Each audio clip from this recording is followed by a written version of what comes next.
그날 밤 저는 복도 한가운데서 얼어붙은 채로 서 있었습니다. 아버지가 울고 계셨습니다. 평생을 함께 살아오며 단 한 번도 눈물을 보인 적 없는 그 강인하고 무뚝뚝한 아버지가 거실 소파에 앉아 얼굴을 두 손으로 감싼 채 어깨를 떨고 계셨습니다.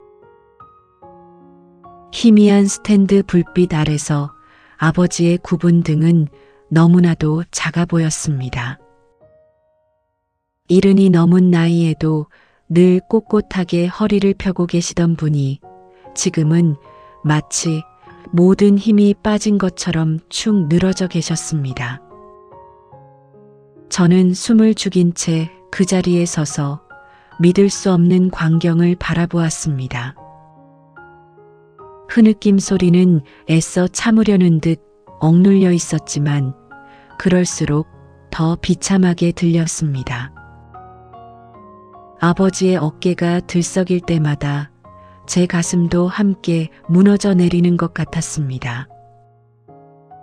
두 손은 여전히 얼굴을 가리고 있었고 손가락 사이로 눈물이 흘러내려 무릎 위에 떨어지는 것이 보였습니다. 평생 거칠게 일하시느라 굳은 살이 박힌 그 손이 지금은 아이처럼 떨리고 있었습니다. 거실의 시계가 째깍째깍 소리를 내며 시간이 흐르고 있음을 알려주었지만 그 순간만큼은 모든 것이 멈춘 듯 했습니다. 세상에서 가장 긴 몇 초였습니다. 저는 그 자리에 뿔이라도 내린 듯 움직일 수가 없었습니다. 손에 들고 있던 편의점 봉지가 바닥에 떨어졌지만 그 소리조차 제대로 들리지 않았습니다. 귓가에서는 맥박 소리만이 쿵쿵거렸습니다. 눈앞의 광경이 현실인지 꿈인지 구분이 가지 않았습니다. 제가 아는 아버지는 눈물을 흘리는 사람이 아니었습니다. 제가 어렸을 적 무릎을 다쳐 피를 흘리며 울어도 할머니가 돌아가셨을 때도 사업이 어려워 집을 팔아야 했을 때도 아버지는 단 한 번도 눈물을 보이지 않으셨습니다. 어머니가 큰 수술을 받으시던 날에도 제가 대학 입시에 떨어져 방에서 나오지 않던 날에도 아버지는 그저 묵묵히 담배만 피우셨을 뿐이었습니다. 눈물은 약한 사람이나 흘리는 거라고, 남자는 참아야 한다고 그렇게 평생을 사신 분이었습니다. 그런 아버지가 지금 온몸을 떨며 울고 계셨습니다. 그때 부엌에서 물소리가 들렸습니다. 어머니가 쌀을 씻고 계셨습니다. 평소와 다를 것 없는 저녁 식사 준비를 하는 소리였습니다. 하지만 그 소리가 지금만큼 이상하게 들린 적은 없었습니다. 거실에서는 아버지가 무너져 내리고 있는데 부엌에서는 어머니가 아무 일 없다는 듯 쌀을 씻고 계셨습니다. 이 기묘한 대비가 저를 더욱 혼란스럽게 만들었습니다. 마치 두 개의 다른 세계가 한 집 안에 공존하고 있는 것 같았습니다. 어머니는 알고 계시는 걸까요? 아버지가 지금 저렇게 울고 계신다는 것을요. 저는 천천히, 아주 천천히 뒤로 물러났습니다. 발소리가 나지 않도록 조심하며 마치 범죄 현장에서 도망치는 사람처럼 복도를 빠져나왔습니다. 제 방문을 조용히 닫고 나서야 저는 비로소 숨을 제대로 쉴 수 있었습니다. 침대 가장자리에 주저앉은 저는 두 손으로 얼굴을 감쌌습니다. 아까 아버지가 그러셨던 것처럼요. 손바닥이 축축하게 젖어 있었습니다. 언제부터인지 모르게 땀이 흐르고 있었습니다. 심장은 여전히 빠르게 뛰고 있었고 머릿속은 온통 하얗게 비어 있었습니다. 무슨 생각을 해야 할지, 무엇을 느껴야 할지 알 수 없었습니다. 다만 한 가지는 확실했습니다. 우리 집에 무언가 심각하게 잘못된 일이 벌어지고 있다는 것. 그리고 저는 그것이 무엇인지 전혀 모르고 있다는 것이었습니다. 벽 너머로 아버지의 흐느낌이 여전히 희미하게 들려왔습니다. 그 소리는 제 가슴을 파고들었습니다. 그날 이전에 우리 집은 평온했습니다. 아니, 적어도 저는 그렇게 믿고 있었습니다. 매일 아침 6시면 어머니가 부엌에서 밥 짓는 소리에 눈을 떴고 6시 반이면 아버지가 세면대에서 양치질 하시는 소리가 복도를 따라 흘러왔습니다. 7시가 되면 식탁에는 어김없이 된장국과 김치, 계란말이가 놓여 있었고 우리는 아침 뉴스를 보며 조용히 식사를 했습니다. 30년이 넘도록 변하지 않은 우리 가족의 아침 풍경이었습니다. 아버지는 평생을 같은 회사에서 일하셨습니다. 오전 8시면 집을 나서 저녁 7시면 돌아오시는 시계처럼 정확한 분이셨습니다. 퇴근하시면 늘 현관에서 신발을 가지런히 벗어놓으신 후 거실 소파에 앉아 신문을 읽으셨습니다. 어머니가 저녁 먹어요 하고 부르실 때까지 아버지는 그렇게 신문에 집중하셨습니다. 신문을 읽는 아버지의 뒷모습은 늘 든든했고 그 모습을 보면 세상 무엇도 두렵지 않을 것만 같았습니다. 어머니는 자상한 분이셨습니다. 제가 회사에서 힘든 일이 있어 집에 돌아오면 말하지 않아도 눈치채시고는 제가 좋아하는 음식을 만들어 주셨습니다. 감자탕이나 김치찌개, 때로는 돈가스를 튀기시기도 했습니다. 식탁에 앉아 밥을 먹으면서 어머니는 조용히 제 이야기를 들어주셨습니다.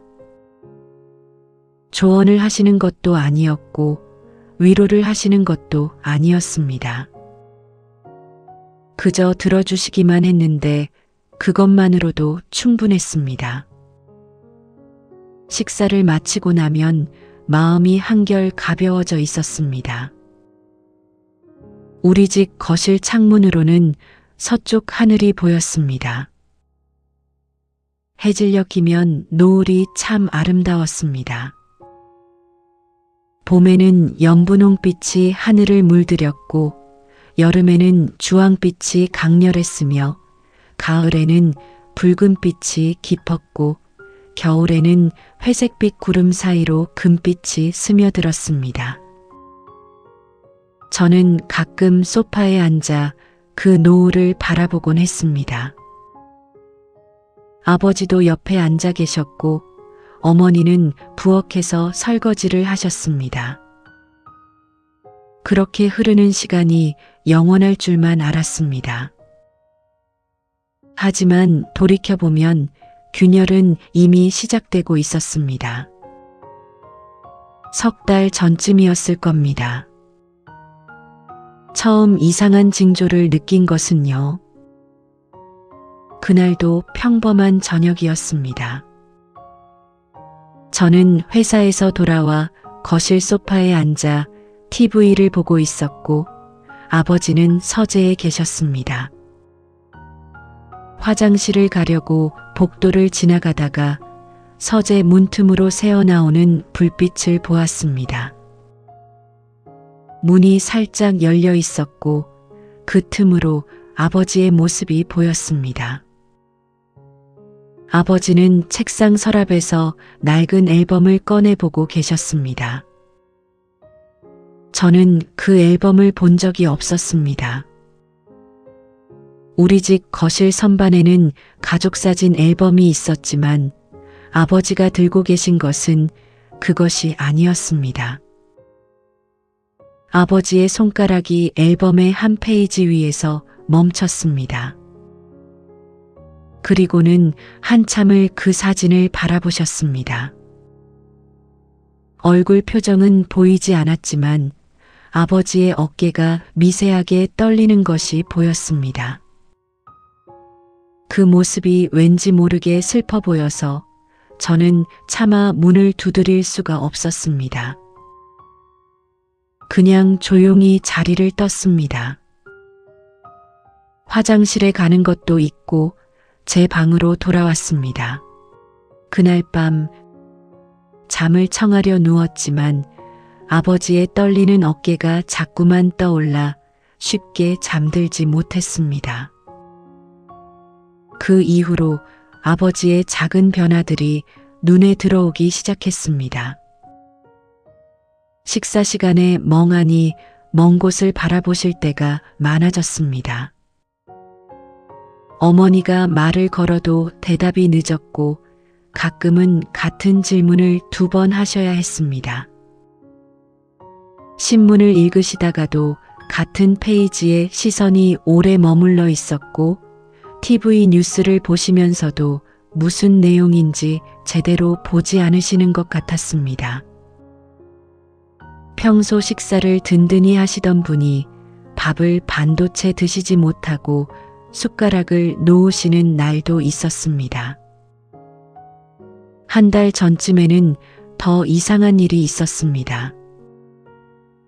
저녁 8시쯤 아버지에게 전화가 왔습니다. 휴대폰이 아닌 집 전화였습니다. 요즘 같은 시대에 집 전화로 걸려오는 일이 드물어서 저는 무심코 전화를 받으려 했습니다. 그런데 아버지가 갑자기 서재에서 뛰어나오시더니 제 손에서 전화기를 낚아채셨습니다. 그리고는 서재로 들어가시며 문을 닫으셨습니다. 목소리가 새어나왔지만 무슨 말인지는 들리지 않았습니다. 다만 아버지의 목소리 톤이 평소와 달랐다는 것만은 알 수 있었습니다. 낮고 떨리는 마치 무언가에 놀란 사람의 목소리 같았습니다. 전화 통화는 10분 정도 이어졌습니다. 서재 문이 열리고 아버지가 나오셨을 때 아버지의 얼굴은 창백했습니다. 입술에는 핏기가 없었고 이마에는 식은 땀이 맺혀 있었습니다. 제가 괜찮으세요? 하고 물었지만 아버지는 고개만 끄덕이셨을 뿐 아무 말씀도 하지 않으셨습니다. 그리고는 방으로 들어가셨습니다. 저녁도 드시지 않으셨습니다.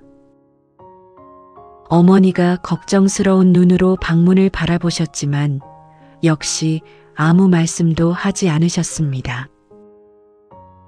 그날 밤 저는 잠을 이루지 못하고 뒤척였습니다. 얇은 벽 너머로 부모님 방에서 작은 소리가 들려왔습니다. 아버지와 어머니가 무언가 이야기를 나누고 계신 것 같았습니다. 목소리는 낮았고 간헐적으로만 들렸습니다. 어머니의 목소리는 불안해 보였고 아버지의 목소리는 지쳐 있었습니다. 무슨 이야기를 나누시는지 정확히 듣지는 못했지만 뭔가 심각한 일이 벌어지고 있다는 것만은 느낄 수 있었습니다. 2주일 전 저는 아버지가 병원에서 돌아오시는 모습을 보았습니다. 평소 아버지는 건강검진조차 귀찮아 하시던 분이었습니다. 그런데 그날 아버지 손에는 병원 서류 봉투가 들려 있었습니다. 봉투는 꽤 두꺼워 보였습니다. 저는 아버지가 어디 아프신 건 아닐까 걱정이 되어 물어보려 했지만 아버지는 제 시선을 피하시며 서재로 들어가셨습니다. 그 뒷모습이 왠지 모르게 초라해 보였습니다. 그날 이후 저는 아버지에게 다가가지 못했습니다. 며칠이 지나도 아버지의 눈물은 제 머릿속에서 지워지지 않았습니다.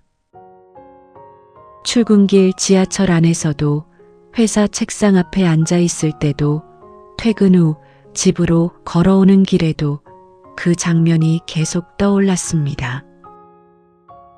희미한 불빛 아래서 어깨를 떨며 울던 아버지의 모습이 마치 제 눈앞에 새겨진 것처럼 선명했습니다. 밤마다 잠들기 전 저는 그날의 장면을 되짚었습니다. 무엇이 아버지를 그토록 슬프게 만든 걸까요? 무엇이 평생 눈물 한 방울 흘리지 않으시던 분을 무너뜨린 걸까요? 용기를 내어 물어봐야 한다고 생각했습니다. 하지만 막상 아버지를 마주하면 입이 떨어지지 않았습니다. 아침 식사 시간에도, 저녁 거실에서 마주쳤을 때도 저는 그저 안녕하세요 하고 인사만 건넬 뿐이었습니다. 아버지 역시 고개만 끄덕이실 뿐 말씀이 없으셨습니다.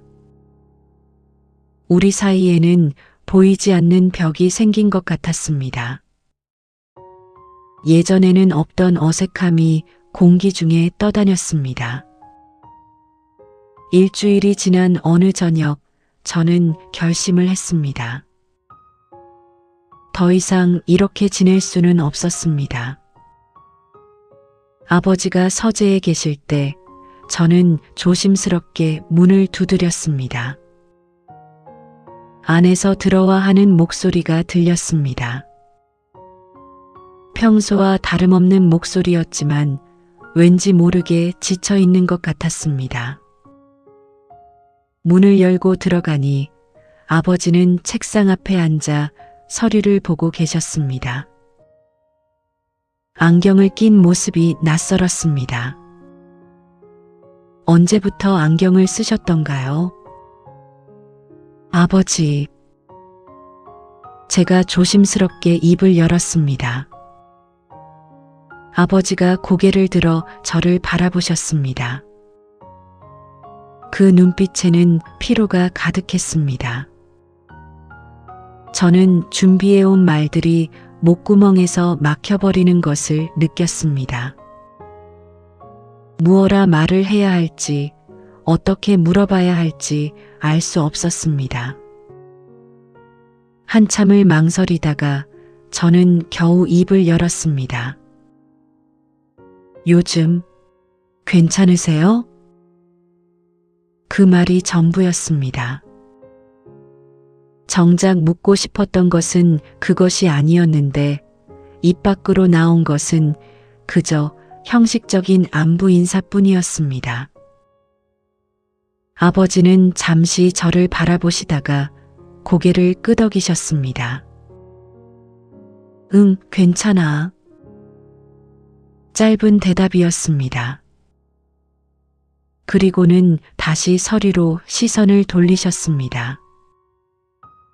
대화는 거기서 끝이었습니다. 저는 더 이상 할 말을 찾지 못하고 서재를 나왔습니다.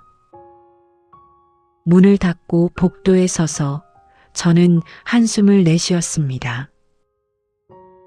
가슴이 답답했습니다.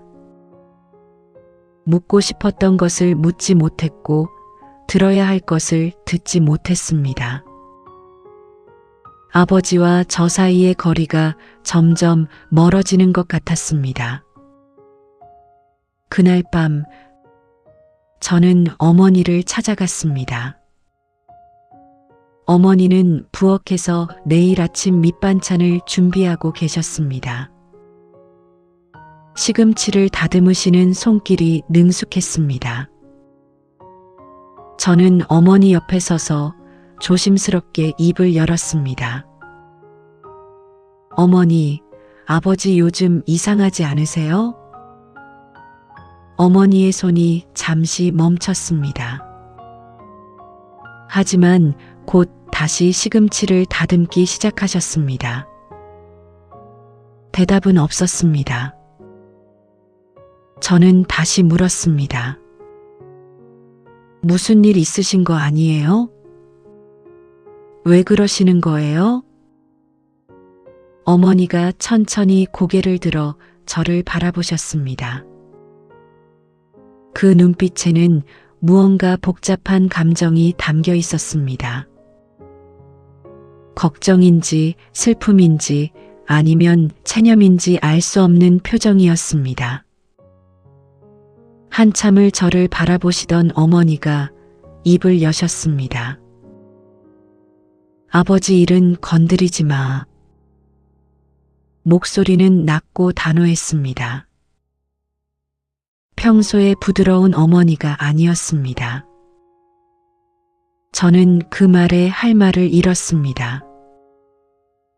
어머니는 다시 시금치를 다듬기 시작하셨고 저는 그 뒷모습을 바라보다가 조용히 부엌을 나왔습니다.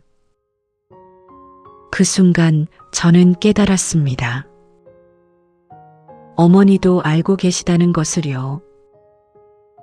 무언가 심각한 일이 벌어지고 있다는 것을, 그리고 저에게 말해줄 수 없다는 것을요. 아니, 어쩌면 말하고 싶지 않은 것인지도 모릅니다. 저는 우리 가족에게서 소외되고 있었습니다. 부모님은 무언가를 함께 알고 계셨고, 저만 그 비밀의 바깥에 서 있었습니다. 그날 밤 식탁은 유난히 조용했습니다. 어머니가 차려놓은 저녁상에는 된장찌개와 고등어구이, 시금치나물이 놓여 있었습니다. 평소와 다름없는 저녁상이었지만 분위기는 전혀 달랐습니다. 아버지는 밥을 거의 드시지 않으셨습니다. 숟가락으로 밥을 몇 번 떠서 입에 넣으시다가 그냥 내려놓으셨습니다. 어머니는 아버지를 걱정스럽게 바라보셨지만 아무 말씀도 하지 않으셨습니다. 저 역시 침묵했습니다. 우리는 각자의 침묵 속에 갇혀 있었습니다. 식사를 마치고 저는 설거지를 도와드렸습니다. 어머니와 나란히 서서 그릇을 닦으면서 저는 다시 한번 용기를 냈습니다. 어머니, 제가 도와드릴 수 있는 일이 있으면 말씀해 주세요. 어머니가 고개를 돌려 저를 바라보셨습니다. 눈가에 주름이 깊어 보였습니다. 언제 이렇게 늙으셨을까요? 어머니는 쓸쓸하게 미소 지으셨습니다. 괜찮아. 네가 걱정할 일은 아니야. 그 말이 더 마음을 아프게 했습니다. 저는 걱정하지 말라는 말을 들을 때마다 더욱 걱정이 되었습니다. 부모님이 무언가를 숨기고 계신다는 확신이 들었고 그것이 무엇인지 알 수 없다는 사실이 저를 불안하게 만들었습니다. 그날은 토요일이었습니다. 아버지는 이른 아침부터 외출하셨습니다. 어디 가시냐고 묻지 못했습니다. 요즘 아버지에게는 함부로 말을 걸 수 없는 분위기가 있었습니다. 현관문이 닫히는 소리를 들으며 저는 거실 창문으로 아버지의 뒷모습을 바라보았습니다. 평소보다 걸음걸이가 무거워 보였습니다. 아버지는 아파트 정문을 나서 택시를 탔고 곧 시야에서 사라지셨습니다. 어머니는 부엌에서 김치를 담그고 계셨습니다. 저는 잠옷 차림으로 소파에 앉아 멍하니 TV를 보고 있었습니다.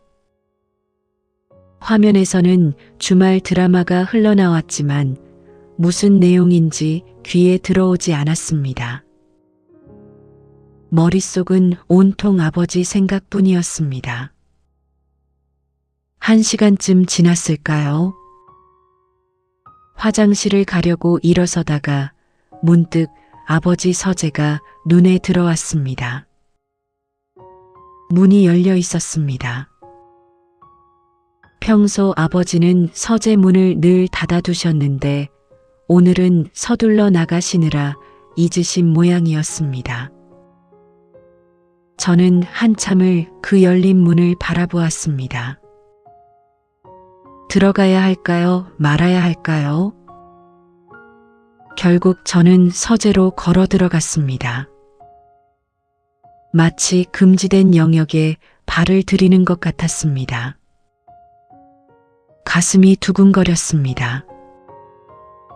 서재는 늘 정돈되어 있었습니다. 책상 위에는 서류 몇 장이 가지런히 놓여 있었고 창문으로 들어오는 햇살이 먼지를 비추고 있었습니다. 저는 책상 앞에 섰습니다. 서류들을 훑어보았지만 대부분 회사 관련 문서들이었습니다. 실망감이 밀려왔습니다. 저는 돌아서려다가 문득 책상 서랍이 눈에 들어왔습니다. 며칠 전 복도에서 봤던 아버지가 낡은 앨범을 꺼내시던 그 서랍이었습니다. 손을 뻗어 서랍을 열었습니다. 손이 떨렸습니다. 서랍 안에는 여러 물건들이 들어 있었습니다. 오래된 만년필, 명함 케이스, 그리고 낡은 가죽 앨범. 저는 그 앨범을 조심스럽게 꺼냈습니다. 표지는 세월의 흔적으로 발에 있었습니다. 앨범을 펼쳤습니다. 첫 페이지에는 흑백 사진들이 붙어 있었습니다. 젊은 시절의 아버지였습니다. 20살쯤 되어 보이는 생기 넘치는 얼굴이었습니다. 지금의 무뚝뚝한 표정과는 달리 사진 속 아버지는 밝게 웃고 계셨습니다. 그 옆에는 한 여자가 서 있었습니다. 심장이 멎는 것 같았습니다. 그 여자는 어머니가 아니었습니다. 긴 생머리에 하얀 원피스를 입은 아름다운 여자였습니다. 아버지는 그 여자의 어깨에 손을 얹고 환하게 웃고 계셨습니다. 두 사람의 표정에는 행복이 가득했습니다. 사진 뒷면을 보니 희미한 글씨로 뭔가 적혀 있었습니다. 1984년 봄, 미니와 함께. 미니. 그 이름을 본 순간 저는 숨이 막히는 것 같았습니다. 누구일까요? 이 여자는 누구일까요? 왜 아버지는 이 사진을 간직하고 계신 걸까요? 저는 다음 페이지를 넘겼습니다. 또 다른 사진들이 나왔습니다. 바닷가에서 찍은 사진, 공원에서 찍은 사진, 모든 사진에 그 여자, 미니가 있었습니다. 손이 떨렸습니다. 앨범을 쥔 손에 힘이 들어가지 않았습니다. 무릎이 후들거렸습니다. 저는 책상 의자에 주저앉았습니다. 머릿속이 복잡했습니다. 이게 무슨 의미일까요? 아버지에게 어머니가 아닌 다른 사람이 있었던 걸까요? 그때였습니다. 앨범 뒤쪽에서 편지 한 통이 떨어져 나왔습니다. 노란 봉투에 담긴 편지였습니다. 봉투는 이미 뜯어져 있었습니다. 저는 떨리는 손으로 편지를 꺼냈습니다. 편지지는 세월의 발에 있었고 잉크도 흐릿했습니다. 준식 씨에게. 편지는 그렇게 시작되었습니다. 준식은 아버지의 이름이었습니다. 저는 숨을 죽이고 편지를 읽기 시작했습니다. 이 편지를 쓰는 지금도 손이 떨립니다. 당신을 떠나보낸 지 40년이 지났지만 여전히 당신 생각을 하면 가슴이 아픕니다. 우리가 헤어질 수밖에 없었던 것을 이해합니다. 하지만 당신을 잊을 수는 없었습니다. 편지는 민이라는 사람이 쓴 것이었습니다.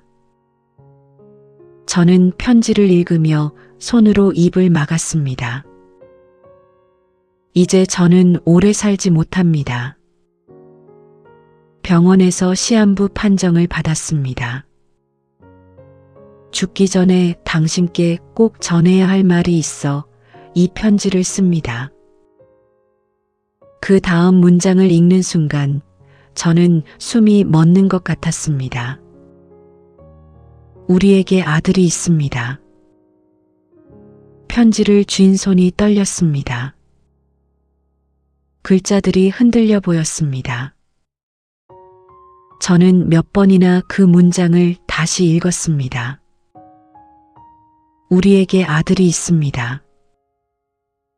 아버지에게 아들이 있다고요?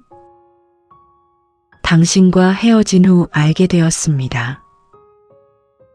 하지만 당신이 이미 다른 분과 결혼 준비 중이라는 소식을 들었고 차마 말할 수가 없었습니다. 혼자 아이를 낳아 키웠습니다.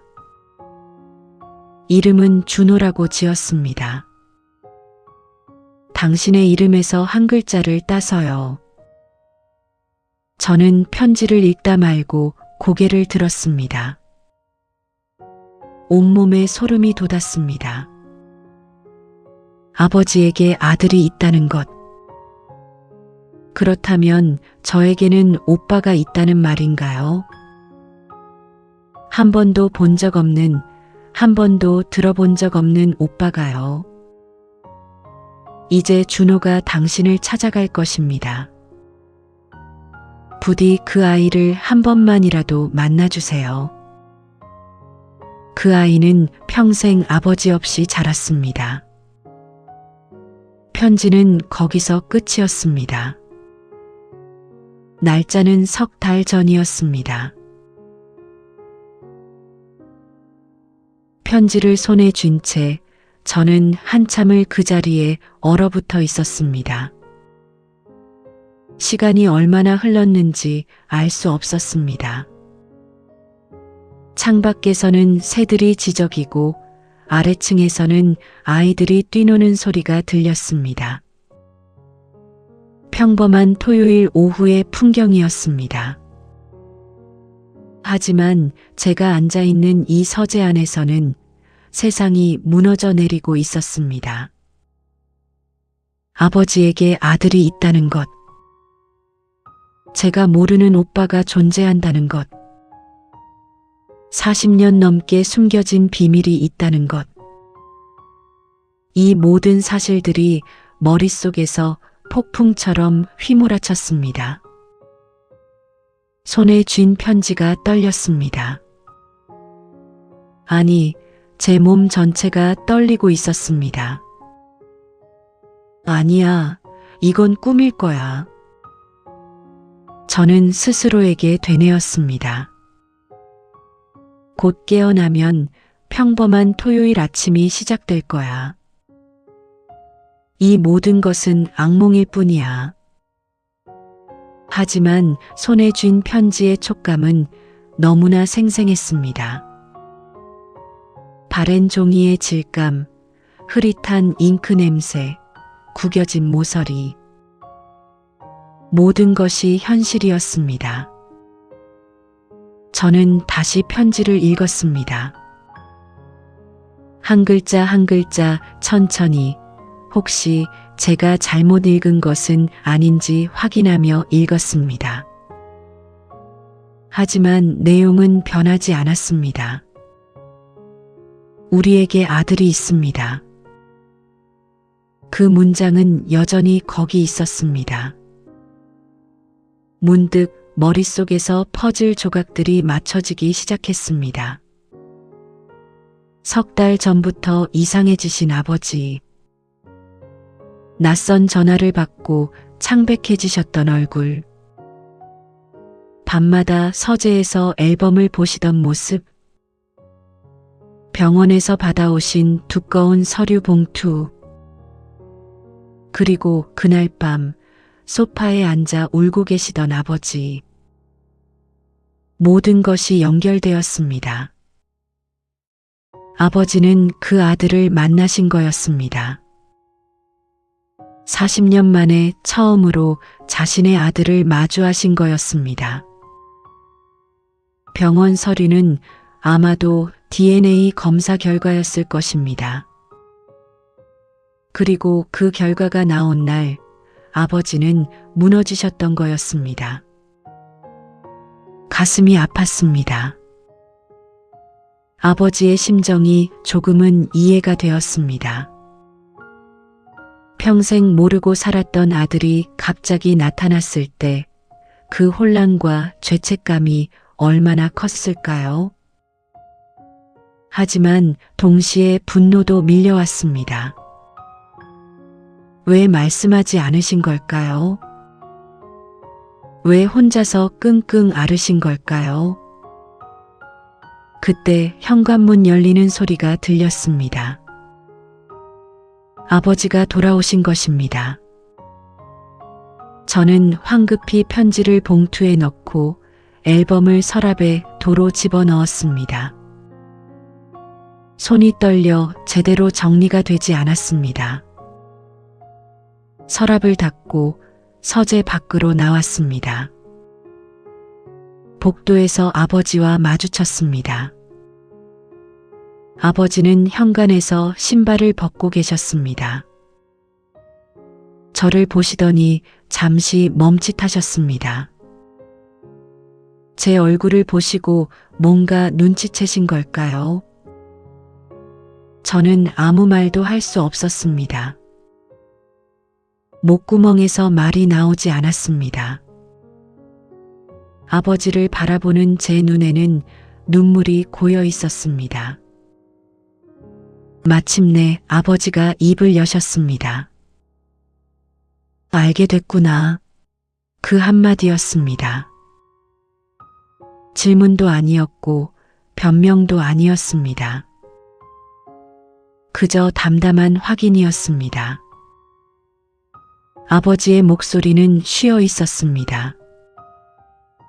마치 오랫동안 말을 하지 않은 사람처럼, 아니면 너무 많이 울어서 목이 쉰 사람처럼 들렸습니다.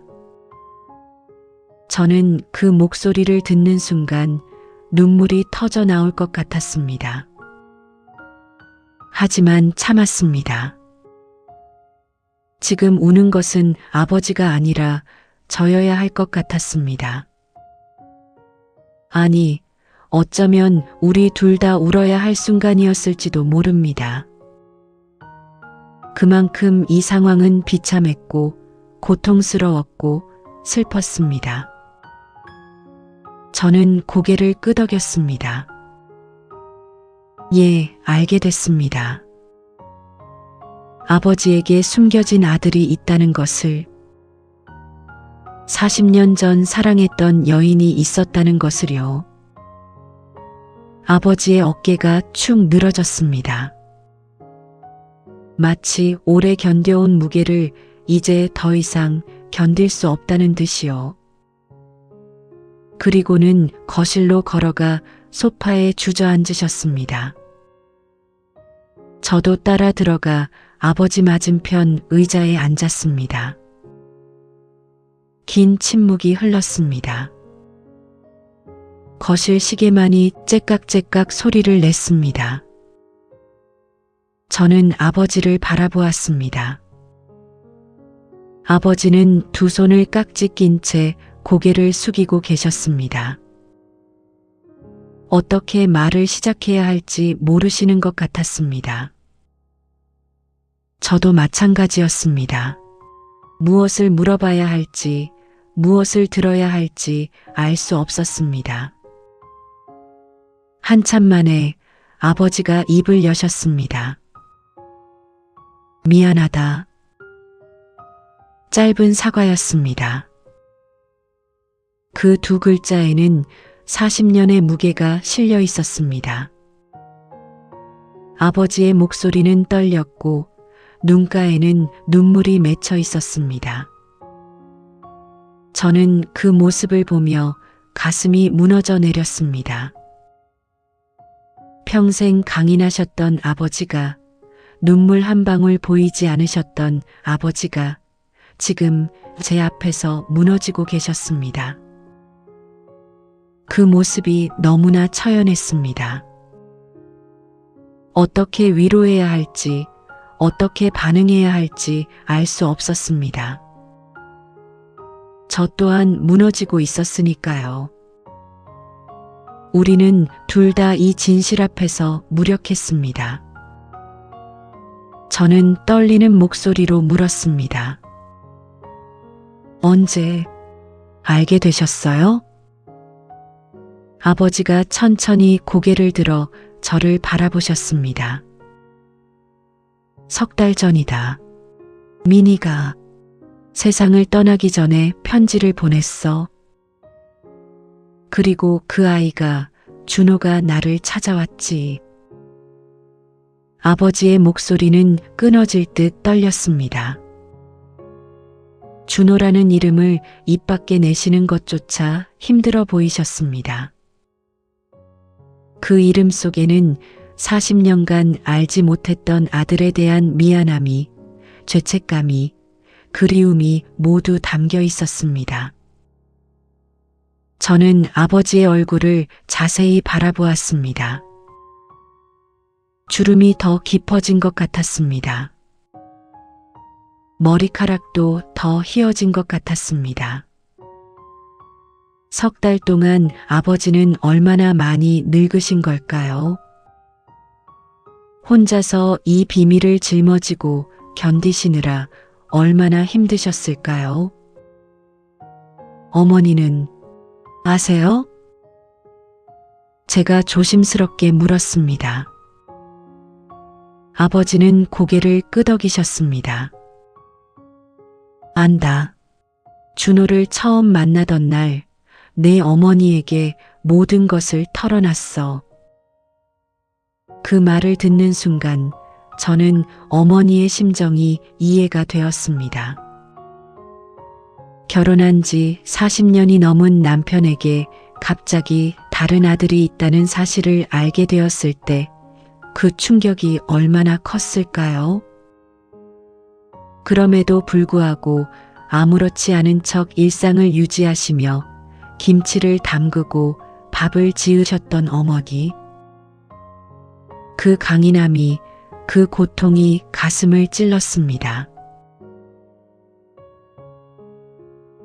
그날 저녁 아버지는 모든 것을 말씀하셨습니다. 거실 소파에 앉아 창밖으로 지는 해를 바라보시며 아버지는 40년 전 이야기를 꺼내셨습니다. 25살의 젊은 아버지가 민이라는 여자를 만났던 날부터 가난 때문에 헤어질 수밖에 없었던 그 비참한 날까지. 목소리는 낮았고 중간중간 끊어졌습니다. 말씀하시는 내내 아버지의 손은 떨리고 있었습니다. 사랑했어, 정말 사랑했지. 하지만 나는 가난했고 민인의 부모님은 반대하셨어. 나도 어쩔 수 없었다. 아버지의 목소리에는 후회가 묻어났습니다. 40년이 지났지만 그 상처는 여전히 아물지 않은 것 같았습니다. 저는 조용히 아버지의 이야기를 들었습니다. 중간에 끊지도 질문하지도 않았습니다. 그저 들어드려야 할 것 같았습니다. 아버지가 평생 혼자 짊어지고 오신 이야기를요. 내 어머니를 만났을 때 나는 민희를 잊으려고 했어. 어머니는 좋은 사람이었어. 지금도 그래. 하지만 아버지는 말을 잇지 못하셨습니다. 하지만 그 침묵 속에 모든 것이 담겨 있었습니다. 첫사랑을 완전히 잊을 수는 없었다는 것. 평생 마음 한구석에 그 사람을 품고 살아왔다는 것. 그리고 그것이 얼마나 고통스러웠는지를요. 준호를 처음 봤을 때 나는 숨이 멎는 줄 알았어. 꼭 젊은 시절의 나를 보는 것 같았거든. DNA 검사 결과가 나왔을 때 그날 밤 네가 본 거야. 내가 우는 모습을. 아버지의 눈가에 다시 눈물이 맺혔습니다. 저도 눈물이 났습니다. 하지만 이상하게도 그 눈물은 슬픔만이 아니었습니다. 아버지를 이해하게 되었다는 안도감도 섞여 있었습니다. 완벽하지 않은 아버지, 상처받고 후회하며 살아온 한 인간으로서의 아버지를 보게 된 것입니다. 일주일이 지난 어느 토요일, 저는 아버지께 조심스럽게 말씀드렸습니다. 아버지, 저도 준호 오빠를 만나보고 싶어요. 아버지가 놀란 눈으로 저를 바라보셨습니다. 예상하지 못한 말이었던 모양입니다. 저 역시 제가 이런 말을 하게 될 줄은 몰랐습니다.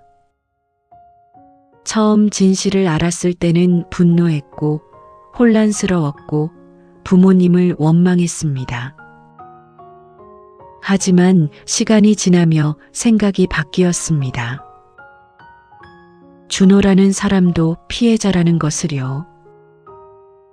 아니, 어쩌면 저보다 더 큰 피해자일지도 모른다는 것을요. 정말 괜찮겠니? 아버지가 조심스럽게 물으셨습니다. 저는 고개를 끄덕였습니다. 괜찮은지는 모르겠습니다. 하지만 만나야 한다는 것은 알고 있었습니다.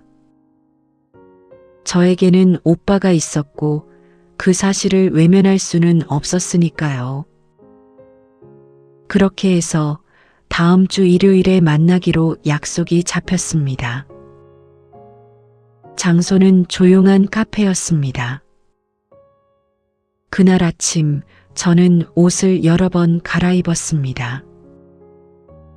무엇을 입어야 할지 알 수 없었습니다. 처음 만나는 오빠에게 어떤 인상을 줘야 할까요? 거울 앞에 서서 한참을 고민했습니다. 카페에 도착했을 때 아버지는 이미 와 계셨습니다. 그리고 그 옆에 한 남자가 앉아 있었습니다. 40대 중반쯤 되어 보이는 아버지를 닮은 남자였습니다. 준호 오빠였습니다. 제가 다가가자 그분이 일어나셨습니다. 우리는 잠시 서로를 바라보았습니다. 어색한 침묵이 흘렀습니다.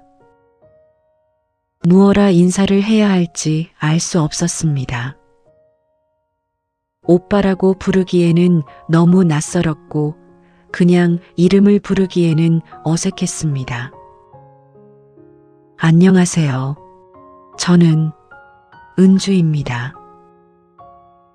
결국 저는 격식을 갖춰 인사를 했습니다. 준호 오빠도 어색하게 고개를 숙이셨습니다. 안녕하세요. 김준호입니다. 목소리는 부드러웠습니다. 하지만 그 속에는 긴장감이 배어 있었습니다. 아마도 저만큼이나 떨리셨을 것입니다. 우리는 자리에 앉았습니다. 아버지는 조용히 커피를 마시고 계셨습니다. 대화를 이어가야 할 사람은 저희 둘이었습니다. 갑자기 나타나서 놀라셨죠? 준호 오빠가 먼저 입을 여셨습니다. 저는 정직하게 대답했습니다.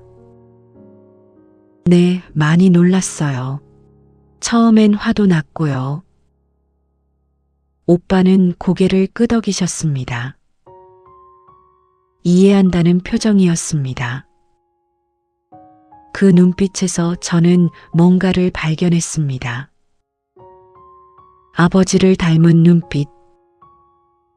하지만 그 속에는 아버지에게서 본 적 없는 슬픔이 담겨 있었습니다.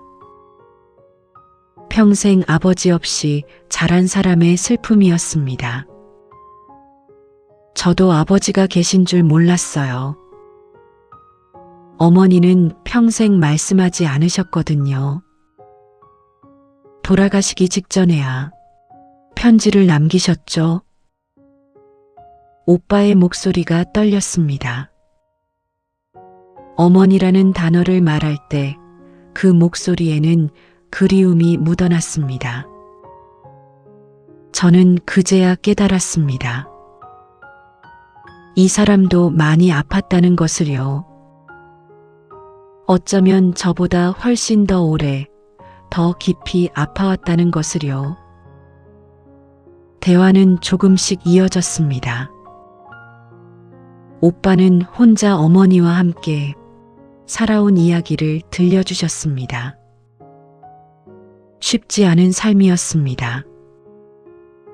하지만 민이라는 분은 강한 사람이었다고 했습니다. 아들을 위해 모든 것을 견뎌낸 사람이었다고요. 시간이 지나며 저는 조금씩 마음을 열게 되었습니다. 이 사람을 미워할 수 없었습니다. 오히려 안쓰러웠습니다. 그리고 문득 생각했습니다. 가족이란 게 꼭 피만으로 이어지는 건 아니지만 피로 이어진 인연도 무시할 수는 없다는 것을요. 그로부터 6개월이 흘렀습니다. 지금 저는 거실 창가에 앉아 이 이야기를 떠올리고 있습니다. 창밖으로는 저녁 노을이 지고 있습니다. 주황빛과 분홍빛이 뒤섞인 하늘이 참 아름답습니다. 예전에도 이 노을을 자주 봤지만 지금 보는 노을은 왠지 더 따뜻하게 느껴집니다. 같은 풍경이지만 제 마음이 달라진 것이겠지요. 아버지는 여전히 무뚝뚝하십니다. 말수도 적으시고 감정 표현도 서투르십니다. 하지만 이제는 가끔씩 준호 오빠에게 전화를 하십니다. 통화 시간은 길지 않습니다. 길어야 10분 정도일까요? 그래도 그 짧은 통화 후 아버지의 얼굴에는 전에 없던 평온함이 깃듭니다. 40년 만에 찾은 아들과의 시간이 아버지에게는 치유의 시간인 것 같습니다. 어머니는 처음에 많이 힘들어 하셨습니다. 당연한 일이었습니다. 결혼한 지 40년이 넘은 남편에게 다른 아들이 있다는 사실을 받아들이기란 쉽지 않았을 것입니다. 한동안 어머니는 말수가 줄으셨고 표정도 어두우셨습니다. 하지만 시간이 지나며 조금씩 변화가 보였습니다. 지난달에는 준호 오빠가 집에 왔을 때 어머니가 직접 식사를 준비해 주셨습니다. 오빠를 향한 미소는 아직 어색했지만 그래도 미소였습니다. 그것만으로도 충분했습니다. 저는 한 달에 한 번 정도 준호 오빠를 만납니다. 처음의 어색함은 많이 사라졌습니다. 이제는 편하게 대화를 나눌 수 있습니다. 오빠는 좋은 사람입니다. 성실하고 따뜻하고 배려심이 깊습니다. 돌아가신 미니 아주머니가 얼마나 잘 키우셨는지 알 수 있습니다. 오빠를 볼 때마다 생각합니다. 이 사람도 우리 가족이구나 하고요. 완벽한 가족은 없습니다. 그것을 이제는 압니다. 모든 가족에게는 각자의 상처가 있고 비밀이 있고 아픔이 있습니다. 우리 가족도 그랬습니다.